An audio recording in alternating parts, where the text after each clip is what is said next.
I got one Summerhouse question for you. Yes. If you had to choose two Mets. Bader already looks like he's on Bader's the cast of ready for reality Summerhouse. TV. He's wearing a crop top. He looks like he's down to party. He loves fashion. Who would he beef with in the house, and who would he get along with in the house? I don't know. Maybe him and Sierra would get along. Alvarez. Alvy cooks lasagna. That's what he's known for. So he could cook. He could cook in the house. He brings a young energy. Or Jose could like be singing and partying. Oh yeah, Jose Iglesias would probably be good for that because he could be the DJ, get the brings the party fun. going. Yeah, I could see him just being like in the middle of the fight. He goes, "Oh my god!" Hey, we're meeting at the Apple. I'm Vito Calisi. That's Jonathan Barron, and we're joined by Hannah Berner and Des Bishop, who are big Mets fans. Very excited. New York City locals. Local 100%. yokels. I'm a Queens local, Flushing local. Yeah, he's in his 188th hometown right Street. now. So, what? Just off the bat, what are your favorite Mets memories? For me, Like, we'll go with you, and then we'll give you time to think, Hannah. well, obviously, winning in '86, I was 10 years old, huge memory. But one of the most intense Mets moments I ever had was in 2015. I was at the first home game after Chase Utley broke Ruben Tejada's leg. I was there too. And that was the most intense sporting experience I ever had. The hatred that came out of me and 50,000 people was incredible. I love that game. Things you regret you wouldn't normally say. You No, were honestly, it screaming was out just loud. amazing to just let it out. Honestly, I really understood, like, cults and how somebody could, like, ruin a nation with power, because we were in unison, just, like, unified in hate at that moment. So I understood a lot about crowd dynamics from that moment. Scapegoating. Yeah, I mean, there's so many memories, but those are two quick ones that I remember. Yeah, we both come from like a sports family. I feel like, well, first of all, David Wright's eyebrows. First mention of David Wright's eyebrows on the podcast. As a young girl, I felt something. I said, that man, he's strong Better and than Jeter? sturdy. Oh, you've Come just on. entered into Please a don't conflict. please don't bring up my ex-boyfriend on the pod. No, I grew up, half my family's Yankees, half Mets, and I kind of enjoyed. The problem was in the 90s, the Yankees were, Jeter was Jetering. Jeter was Jetering. Yeah. But I went to Poly Prep for 2 years, and that was when John Franco's son was there, and his son was like pitching, and John Franco would come and watch the game. So it was kind of this cool, like, oh my god, this actual Met is watching his kid play, high school baseball. So that was like a cool kind of connecting moment to feel like you're part of the community with the Mets. But it was always like all the nice guys liked the Mets growing up. I feel like. I agree with. I mean, Vito and I are both nice guys. You've already gotten that. You guys are sense. so nice. But, You've been yeah. pretty nice, actually. Listen, Met fans understand life more because they understand suffering. We've been through more. That's right. Yeah. It's not all joy and happiness and Exactly. nonsense. It's more a metaphor for You life. have a humbleness to you that some Yankee fans don't have. And it's the other side also. Like, when things don't go well for the Yankees, their fans don't know how to deal with it. And they're complaining. No. I'm just like, what are you talking about? Like, get a grip My buddy on texted life. me the other day and said, my dad is ready to end it all. And I was like, Yeah, because 30 games the Yankees are over 30 500. games over 500. and I was like, do you know what we've been through this year? I feel like in a Yankee game, every time there's a fly ball, they cheer like it's going to be a home run. Where Mets, they don't cheer that much because they're like, it's not going to be Well, a we're home always run. waiting. Bigger park. We're always waiting for the glove to drop. Yeah. Other shoe to drop. You know what I meant. Yeah, I know what you mean. I know what you We meant. knew, we got it. It's funny that you said that about John Franco, though, because we had another person who started in reality and then moved into comedy, Vinny Guadagnino here. Yes, and he he's said my friend. he was a Mets fan because John Franco used to go to the bagel shop that he went to as a kid. It's one big circle. It's one big family. So John here. Franco's just funny. recruiting Mets fans day in and day out around New York City. Did you Who meet would've him? thought? Did you meet him when you were in high school? I feel like he was just one of the parents like that would be friendly around, and I would just observe. But yeah, when you see someone and you see that they're just human and they're just like a guy trying to be a dad, you're like, that's cute. So yeah. Also Mike Piazza. What about him? I love that man. Me too. It's his birthday. I love that ginger man. It is September 4th. It is his birthday. It's his birthday. That's right. You know how I learned? The Mets Instagram. I think Piazza's my favorite. Really? Well, Wait, yeah. do you have a Mount Rushmore of Mets? Oh. I mean, I could do my current I'll be very Mount. impressed what she comes out with here. I'll do my current one. Nimmo. Mm-hmm. Starling. I sense a theme here. Outfielders. No, there was not a theme. There was not a theme. She met both of them Alvarez. today. Love Alvarez. And then Francisco. Well, you met some today. Do you want to tell us about like what you did with them? Okay. I met Sean Manaea. Manaea, who I know you're on a huge. first name basis now. I'm on a but- first name, and he spells it as S-E-A-M. He spells it the Irish way. Yeah, His this name guy- is actually Manaea, but he said he doesn't like feel the need to correct people on it. It's the Polynesian he's- pronunciation. yeah, so because he cute. looks Polynesian. He's also He is. He is. He is. Oh, We right. found Okay, out that he's makes from sense. Indiana, where Yes. like Yeah. I went to Wisconsin, so my brother lives in I Indiana. went to Indiana. I'm a Hoosier. He's an Indiana State guy. Yes, but like, so I was talking about Larry Bird, and he was so. I'm behind the scenes. This man is so nice, and Dez is like, he's having the biggest season. It's a great season. This guy's so humble, sweet. Didn't want to leave the conversation. Like, I'm always like, don't force them to talk to me for too long. But sometimes guys are just like, yeah, I'm here, I'm having fun. He was so nice. Then Nimmo, who I've always really liked, was so goofy, and I was, pressing his buttons. I'm like, what do the boys talk about in the dugout? And he was just giggling and laughing. And then Harrison and we had it out, 2 New Yorkers. I made fun of his crop top. He told me that he uses a red light facial mask, LED light. At night? Yeah. My wife has one of those. Harrison does too. You got such a great spectrum of the Mets. Yeah. Like Sean being the great dude. So he once sat down Sean being the great in this chair. He's Yeah. full of surprises. So we Yeah. talked to him in spring training. He had long hair, a beard. 2 days later, shaved it all off. You wouldn't even recognize He him. talked to us for 5 minutes about his hair in the interview and how much he liked having Next it. day, gone. So then it was like 2 months later, he comes in, he's wearing shorts. Doodle Bob tattoo. You grew up in the era that we grew up in, huge SpongeBob fans. He has a Doodle Bob tattoo, and it became a huge thing around here. So, like, he's one cut of cloth. And you have Brandon from Wyoming. Yes. I Just- asked him if Wyoming was in America. Did you? He said Yeah. actually when he first came to New York that numerous people said, "Is it in America?" Really? So he said the question wasn't as much of a joke as you think. We're headed in a bad direction. And then And Bader, Bader. who's a New Yorker, and like, do you know who Bader's cousin is? Who? Harrison Bader's cousin is in the band Vampire Weekend. What? Yeah, Yeah. his cousin is Chris Baio from Vampire Weekend, I believe the and bassist. Scott's also in the family. Scott right? Baio is his other Yeah, I was older gonna cousin. say. Yeah. That is so crazy. Well, he's a character. He's running around with his pink crop top. That's his uniform now. That pink crop top very is That's just stylish. his. interesting. I was asking them. I pulled up the questions I asked them because I wanted to be appropriate but also funny. Toe the line. I didn't get the balls to ask what's your favorite position because I just felt like they were so nice to come over. I didn't want to with them too much. the Mets social media team would have loved if you had done that. Yes. They really thought that I actually cared about their actual positions. I want to know big spoon, small spoon. I want to know missionary, but we didn't get there. No. I asked about like when was the last time we talked to your mom. I did ask Sean, have you ever been to therapy? And he's like, not really, but I do have a mental skills coach. And I'm like, what the? That's therapy. Okay, we don't have to make it sound cooler. There's a guy on the staff. Yeah. Every They team call has it a him now. mental skills coach. Yeah. That's a sports psychologist. You know what's funny? When Basically. DeStefano came, Yeah. he did an interview with Pete, and he tried to tickle him. That's Well, not that what I was saw next he level. did. That was They next also, all he did. if I What recall, did they they talked cut? about They talked They about did. a lot. That was a wide-ranging interview. How long was that interview? It was like 45 minutes. yeah. It was the first But I time think I'd ever heard Alonso, of Chris. Alonso was like a fan of DeStefano. He I feel. was. I Yeah. want to see deleted scenes.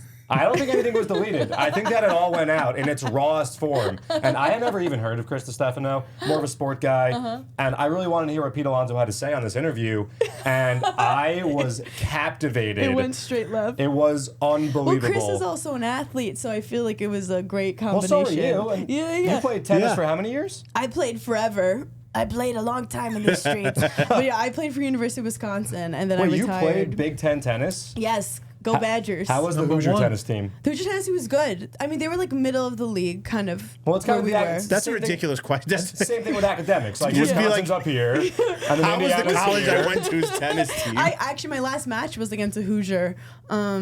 The Hoosiers they were cool. It was we had beef with like Michigan State and Ohio State. No one liked them. No one likes Ohio State No one in likes anything. Ohio State. That's how we bond. Did you do double headers ever? Like go to a U.S. Open game as a kid and then go to a Shea Stadium or Citi Field? I never did, and just now I was like, we should do that tonight. But we were at the U.S. Open last night. last night. Yeah. It's fun. I mean, like Fan Week is great when you Have can just you walk been? around for free. I went last week on Fan Week. Damn. I fell in Fan love with Week is Mattia the Bellucci. best.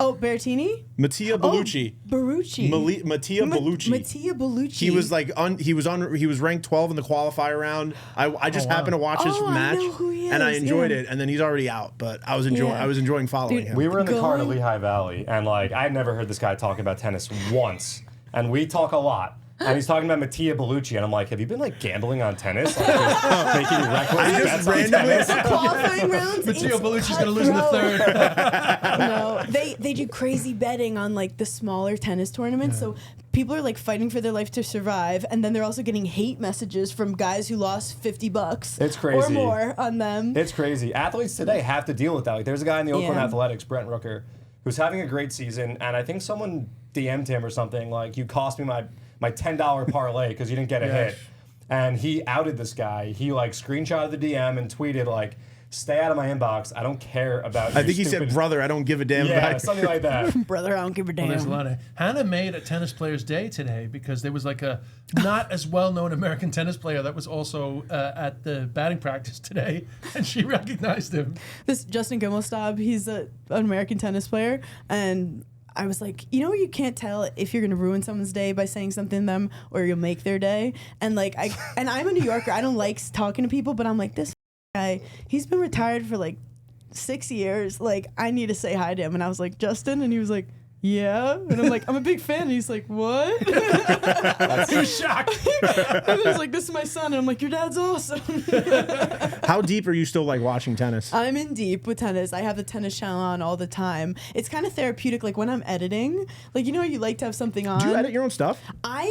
Because I know you have fatty. I know you have fatty clips. All my my hand on the street videos, I edit all of them. I used to edit my podcast up to like a year ago. I actually love editing, and I think that's been huge for my comedy career, and that's been able to get me to post more clips. And I'm kind of an editing nerd. I like it a lot. You know, I recently heard Matt Rife talking about editing himself, and he was saying that the reason he edits himself is because he feels like you can't hand off the beats to an editor. Like he doesn't want somebody to chop up his jokes. Yeah. He would rather be the one to like say what comes out of where. Yeah, sometimes you know like what you want the cut to be, like you just feel it. But now I have a girl who's helping me, and she'll send me it.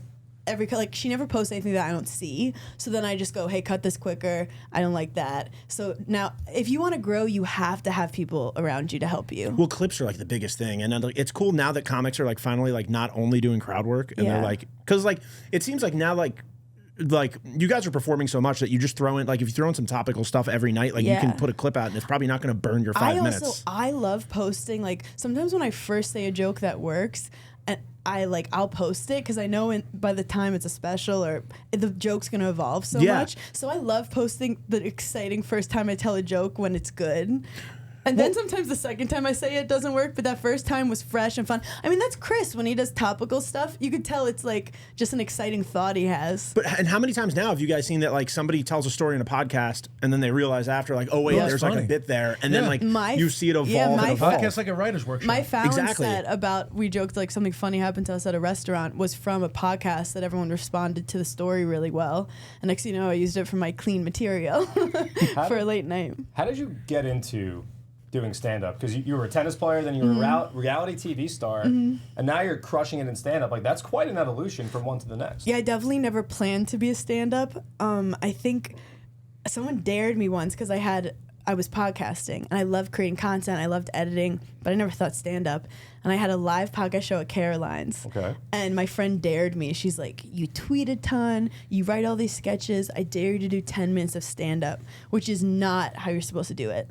I think if I ever did stand-up the way you're supposed to do it, I wouldn't be here right now. Preparing. Well, you need do 2 minutes at open mic first. Yeah. But I had been like writing and editing for a while, so I did 10 minutes of stand-up, and everyone was like, that was my favorite part of the night. And I had a bunch of friends who were stand-ups who I would hire to be in videos I was making, and they were like, if you want to do this right, you gotta do it right, and here's how you're gonna do it. So I had other comics really like put the foot down and be like, this is how you have to do it to become like a real successful comedian. It's the hardest thing in the world. I mean, like, because if you're not out there like every night and you're not working on material every night, like you're not gonna get like better. A muscle. It's crazy. Yeah, but you get the tennis discipline. Like that must have helped you, honestly. Yeah. So tennis, it's an individual sport. I'm traveling every weekend. All the pressure's on me. Like I found all these. You're grunting. Yeah, I'm grunting. I'm talking to myself, making no adversarial. Sometimes. Yeah, it can be. And there's variables. It's not just a speech. Like it's a dance. And tennis was all you could train as much as you want, but when you're on the court, you don't know what's going to come back at you. So I found a lot of similarities, and I think tennis, I felt a lot of pressure like sports, there's a lot of pressure sometimes, where comedy to me was more like, I'm not as nervous performing in front of a lot of people because I'm not like match point second serve against, Duke You're just with the whole going. You're team. just doing it. I'm What's like, I'm worse, talking. a bomb or a double fault? Double fault. Double fault, yeah. Because the first ball's bad enough. I'm like, this audience is the guy before. It's on them. It's on them. The guy They before. don't understand good jokes. Yeah. Yeah, it's not the audience giving you a bad toss. Or I go, I had a stomach ache. I was fine. But yeah, double fault. You can't blame anyone. That's The on you. net's too high. Yeah. Who put the net there? I got one Summerhouse question for you. Yes. And it's just, if you had to choose two Mets, Bader. okay, and tell us why. Bader already looks like he's on the Bader's ready cast for of reality Summerhouse. TV. He's wearing a crop top. He looks like he's down to party. He loves fashion. Who would he beef with in the house, and who would he get along with in the house? I don't know. Maybe him and Sierra would get along. Yeah, maybe. I don't know if he's single. Is Bader single? We don't know. Yeah, we shouldn't Yeah. comment. I just Am I told gonna get you someone guys in today, trouble? don't guess if you don't know. And I was about to guess. What's the second question? No, it was just going to be. It was Two people. It was just going to be two people. Yeah, yeah. Bader and Alvarez. Sorry, I've been watching too much Alvy? tennis. He's a young guy. Well, Alvy cooks lasagna. That's what he's known for. So he could cook. He could cook in the Alvy. house. He brings a young energy. Or Jose could like be singing and partying. Oh yeah, Jose Iglesias probably be good for that because he could be the DJ, get the brings the party fun. going. Brings the Yeah, energy. yeah, I could see him just being like in the middle of the fight. He goes, "Oh my god!" What about Brandon Nimmo? No, it's too wholesome. He's too wholesome for Yeah. reality He'll TV. after second day they'll be like, "You have nothing to." Those producers will eat him up. 'Cause he'll just, you know what? He'll just keep giving, and then they'll screw him. So is that how it works, reality TV? I mean, I'm going to be honest. I don't watch a lot of it. My wife does. I'm a sports guy. She's never You've really... never once seen it on, and next thing you know, you're like, "What's going on with those two?" Oh, that's what happened for me. Listen, Yes. My wife. there's I literally loads of saw my sports wife. reality TV. My answer... Dude, reality TV is sports. You know that. It is. Is it? It is. Yes, it's literally WWE it's improvised Yeah. drama. with older women. Especially the Housewives show when there's so much like. It's WWE. So what's one I say should it's check out other than WW. Summerhouse? So this is what reality TV Sir is. Vanderpump Rules from the beginning.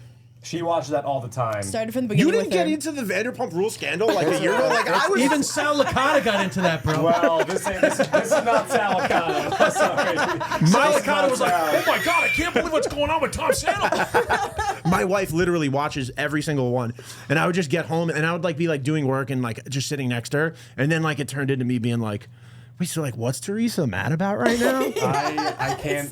That's my dad. My dad got fully, and he's like, Danielle's really stirring up shit with a lot of the housewives, because it's always the producers. Their job is to be like, it's this person versus this person. People take sides, and it becomes like strategy. And then you have a post game show. You have Watch What Happens Live right Yeah. after. With Andy Cohen. And then, right? and then I you know have a that. reunion. Like imagine after World Series, all the guys have to sit down He's and the discuss Gary how Apple. things He's went. the Gary Apple They of should reality do- TV. You're doing a great job for me, Yeah. who like only They does should do a sports. reunion after the World Series. Yeah, the And be reunion. like, how did you feel when he hit you with a pitch? Yeah, how did you feel when you took that Can I pitch say- strike? Insane. Can I say one thing that Yes. I'm confused about with baseball? Yeah. With tennis, it's like too polite. Like if you hit the top of the net and it goes over, you say sorry. If you hit someone with the ball strategically, sometimes it's best to hit it 'Cause right that's in at play, them. right? That's a bounce. That means you win the point. But Yeah. sometimes it's better to hit it at them than give them a chance to volley. But you put your hand up, you say sorry. You know, baseball they'll clock you with the pitch.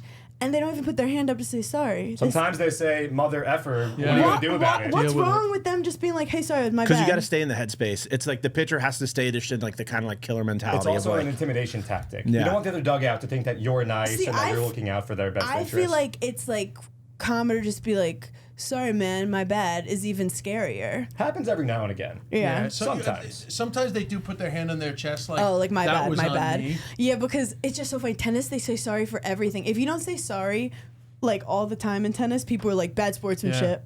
Really? I guess my- 'cause it's a country club sport. Here's my bugbear with baseball etiquette. So it's the worst thing in the world to like showboat on a home run, but like a relief pitcher who gets out of like a bases loaded jam is allowed to like roar from the top of his Undo lungs. his belt and just Yeah, slam and just his be hat. like, "Rah!" Last question: what is this? We honestly, so We don't know. Yes, We were we've supposed to asked. I was supposed to ask and I forgot. They wouldn't tell you. When it started happening, we had a couple. we're of not guys. going to say who, but Yeah, we asked, There was one player in particular we asked, and they and were, he went from being very talkative until all of a sudden, It's a We good idea. all said Buttoned he up. said, look, we all said we're not going to tell the origin of it. Oh, okay. But here's the thing, it's worked because they started doing that when they were at their deepest depth in the shitter, basically. And Lopez yes, blew his load. that moment in time. And since then, they have the best record in baseball. So you know what? We're like, hey, We don't care what you we do. don't care. Just keep doing it because it's working and it's all good. I wonder if they would have told you. I don't I bet think they they would've- would You've have. talked to a lot of famous people. I bet they Maybe- would've told maybe you. they would have felt comfortable. I bet they would have told you. Off I the know that record. Francis Tiafoe, the tennis player, was doing whenever he did a good like drop shot, something touch, he would do Salt Bay. But Yes. then he kept losing points after doing Salt That's Bay. not good sportsmanship, though. Salt Bay is not good sportsmanship. As long as it's not at the opponent, like if I win a point and I go, turn come on, it's around. fine. But if I do it to you, they could call like Can the Well, judge, do you remember the warning. Knicks? Do you remember the Knicks judge get tape? involved and be like, don't do that again? yeah, remember they'll give you a warning. Sorry. Knicks tape, 3 to the head. Yeah. What is the yeah? It was just When like you hit a 3, they yeah, go it was like 3 this. to the head. Knicks. Yeah, I think yeah, Quentin yeah. Richardson would do that. It was. I mean, it was 2012 to 2014. My Yeah, it was favorite- just doing- J.R. Smith. Yeah. My favorite player was Kenya Martin, but enough about Nets. me. That's a New Jersey Nets reference right there for all those wondering. Bad I'm boy. wondering, sports world, non-sports world. I know Yeah. you've interviewed Haley Bieber a lot. Who are some of your? Well, why is it? Sorry, a lot. She's my best friend. Yeah. She's your best friend. There She you is, go. yeah. Who are your favorite? Who are the favorite people that you've gotten to interview? Most unique. Jennifer Lawrence was very funny. Like she was trying to make me laugh, and a lot of time, like I'm trying to make them laugh and get them comfortable. She immediately was in. I found out she watched Summerhouse, and my phone started vibrating during the interview. Very unprofessional of me. And she goes, "Is that Dez?" Name my husband. I look at her like when you can't process the moment. It was crazy. And then after I interviewed Haley Bieber, Justin Bieber was like sitting in the corner in like a sweatshirt, and I was joking with him. I'm like, he looks like a. With her, I was like, he looks like a kid in detention. She's laughing. I'm like, my husband's, in the arts too. These guys, and we're laughing. And then she goes, "Do you want to be my husband?" So then I like met Justin, which is fucking crazy. And Haley and I have been like actually like cool. So it's comedy really like connects. Like Chris probably has the craziest stories. Just making someone laugh. It doesn't matter like how famous people are. They like. Well, Rihanna watches all the Bravo Rihanna shows too. loves Summerhouse. I know Rihanna tweets about Heather Gay. Yes. From Salt Lake City. It's crazy. Well, yeah, everyone loves, not everyone, but reality TV is like a good, makes you feel better about your own life. It's a lot of people's guilty pleasure. It's a good guilty pleasure. And I think comedy also helps, and sports helps you forget about your problems and put it into, someone else's entertainment. So, Hannah has to throw out the first pitch now, oh yeah. You ready? Are you excited? I'm excited. I mean, we'll see what happens. Look at me becoming an athlete, a pre-show. We'll see what happens. I've been focusing on my game. You should take a tennis racket and hit just it. serve it, yeah. That has been suggested. It is the same motion, a serve and a pitch. Okay. Sean gave me some Overhand. tips, Yeah, so yeah. I'm feeling pretty confident. good. He He did, literally did, actually. yeah. And my brother used to play for the Brooklyn Bulldogs, I'm not going to lie. So, travel team. We've seen some pretty bad first pitches here. So Well, the thing is that like, it can't be 50 Cent's first pitch. Yes. Yes. That was bad. And We've seen also, a couple of bad ones. who's the guy from the Stern Show? Oh, Bob Bob Louie. Telebody. Yeah, Gary Del Bonte. Gary. I actually was interviewed by him, and I brought it up. At Sirius? Yeah. But I actually have a good arm. It's just, You just never know. you just never know. But I brought it up in that I think we're getting close, right? Do you get time to warm up? No, yeah, we're gonna wrap this up My now thing is because you gotta. I'm pretty powerful. Like I can throw far. It's not about reaching. Then it, you gotta it's throw about from the rubber. Control. I'm She- throwing she's from the throwing rubber. from the rubber, man. I'm throwing from the rubber. Good. I'm here to play. we- You Yeah, that's like 6 it's like what inches. Jeter Yes, said to and George it's- Bush. Yes. Oh, the No, he Yeah. was like, you got to throw a That's your strike. favorite player, right? Yeah. He said you gotta throw a strike, but he also told him like you gotta throw from the rubber. Just you know the truth, bro. You know the truth. What? That she's. I know. You know Don't what you she dare. is. I know. Don't you I know. dare. I picked up on that immediately. The second the Jeep left my mouth, I saw and the worst part is it came right after we were talking about David Wright, our hero, and then Jeter is the devil Well, to you us. you didn't have to bring up Peter. Well, I was feeling it out. The dude's got an edge. Can I know you said. Can I please just say the one thing? What? Because she grew up in a bit of a Yankees family. Split household. So she gets asked to do the first pitch. I got to be honest, I was a little jealous, right? So then she goes, "Oh, they're playing the Red Sox at the beginning of September." I said, "That is such a fan game to want to pitch at." I didn't pick the number 2 as my jersey, so let's continue. Well, guys, thanks so much for joining us. Thank you for having us. You can follow this podcast on Apple, Spotify, wherever you get your podcast. Meet at the Apple, and you can listen to Giggly Squad wherever you get your podcast. And thank you guys so much. And what are your? Oh, also listen to Burner Phone, which is my podcast with Dez. I think people would really enjoy. We started it this last year. That's not why I'm here, though. I'm just here to meet everybody at batting practice. And you guys are always at the Who's your stand. favorite? Oh yeah, we're at the stand. Right the now? cellar. Yeah. Sorry. I mean, Lindor has just won me over completely. I mean, I was never a hater, even though he was getting unnecessary hate. But what he's doing now is like next level. You're a real Met fan. I got a real soft spot for Vientos, though, because I feel like he was hard done by for too long, and like the fact that he's turned this season into what he's done is like incredible. Love that. Thanks, guys. So enjoy your first pitch. Thank you. And we'll see My you guys. hands are sweaty already. We'll see you guys back here. Good luck. Also, I have like the littlest hands.